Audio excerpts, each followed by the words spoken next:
10, 5,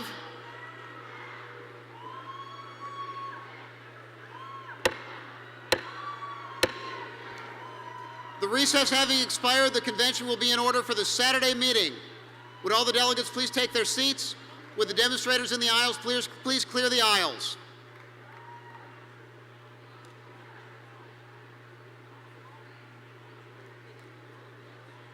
Folks, don't make me say which campaign is holding things up.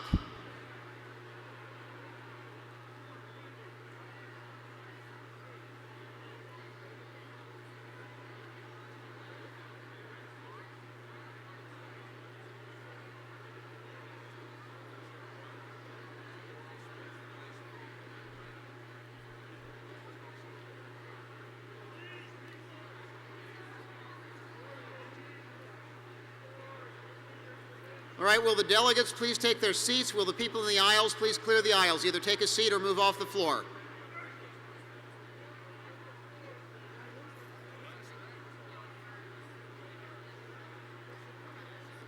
Let me see if the shushing is going to work today. Shh. Wow, this is a really good sound system.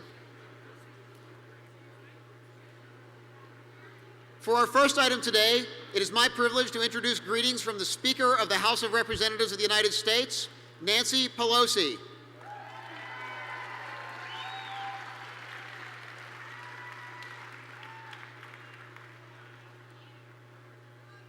Good morning, delegates of Minnesota's DFL party. From the grassroots of Minnesota to the halls of Congress to the White House, your work for change is paying off for America's working families. Minnesota has provided great leadership in the tradition of Vice President Hubert Humphrey and Vice President Walter Mondale, and that continues today. Thank you for sending Chairman Jim Oberstar, Chairman Colin Peterson, Congresswoman Betty McCollum, Congressman Keith Ellison, and Congressman Tim Walz to Washington. Minnesota's working families are well represented by their leadership. I want to extend a special thank you to Congressman Walz for the invitation to address you today. Last year, this nation was inspired by the inauguration of a new president and a new era of hope and opportunity. And in just a short time, we have taken action to fulfill the promise of change. Think about what we've achieved. We passed the Recovery Act to turn our economy around, and we've created or saved up to 2.8 million good-paying jobs so far. Last year, President Obama laid out 3 pillars of our success: health care for all, a strong education for every student, and a clean energy economy. We made history by passing comprehensive health insurance reform to cover 32 million more Americans. No longer will insurance companies be able to deny patients with pre-existing conditions the care they need. If you're a young person, you will now be able to stay on your parents' insurance until age 26. And for our seniors, we have closed the donut hole, improved the quality of care, and extended the solvency of Medicare. We have also made it so that being a woman is no longer a pre-existing medical condition. And we have upheld our commitment to our children by passing the largest investments in higher education in our history.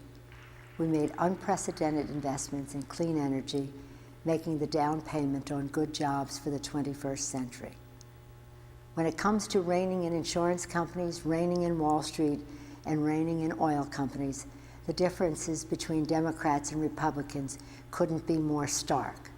Democrats are standing on the side of America's middle class, protecting the people's interest at every turn. The Republicans are saying no, and they stand with the special interest. We have made history for our country and progress for the American people, but much more needs to be done.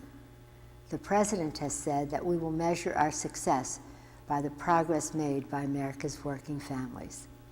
And to continue to do that, we must have strong Democratic majorities in Congress.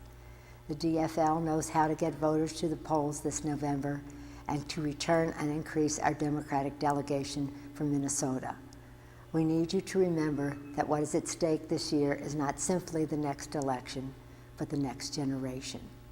In that respect, we must live up to what the great Hubert Humphrey called the moral test of government, how we treat those in the dawn of life, the children, those in the twilight of life, the elderly, and those who are in the shadows of life, the sick and needy. The DFL has led the way. Thank you for your leadership.